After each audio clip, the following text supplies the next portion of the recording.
Hi guys, may kwento lang ako.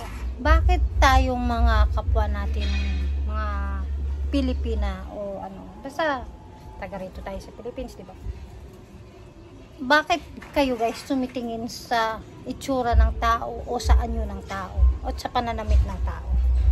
Porket na ganito lang ang itsura mo, wala naman masama mag-hi, di ba? Nag-hi lang ako eh. Sabi ko, hi.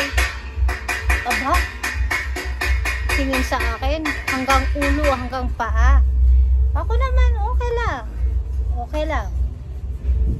Mahirap talaga pag magiging mayaman ng isang tao. Hindi mo ma-reach. To be honest. Yan lang ang kwento ko for today's video. For today's video, nakarelate po kayo na kapwa natin Pilipina. Kasi kanina, may naano ako na Pilipina. Tapos, siyempre, kilala niyo po ako, ganito lang itsura ko.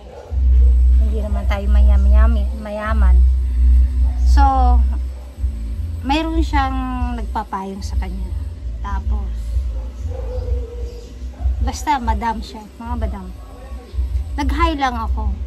Sabi pa naman sa akin, hindi ako pinansin. So, ang hirap pala guys. Pag magiging mahirap, tapos katapat mo mayaman, naku, isupera ka. Kasi mata pobre, lentek. Hindi ako nagpakilala. Sinabi ko lang hi, sabi ko. Siyempre, kapwang Pilipina, di ba? Tapos ganito lang itsura natin. Hindi tayo papansinin. So, kawawa tayo. Yan lang po, kwento ko lang sa inyo. Mahirap ang magiging ganitong itsura nyo. Tingin sa'yo, mahirap ka. Hindi ka papansinin kahit anong gagawin mo. Kasi mayaman sila eh. So, no choice tayo. Ganun na sila eh. Tayo, mahirap lang.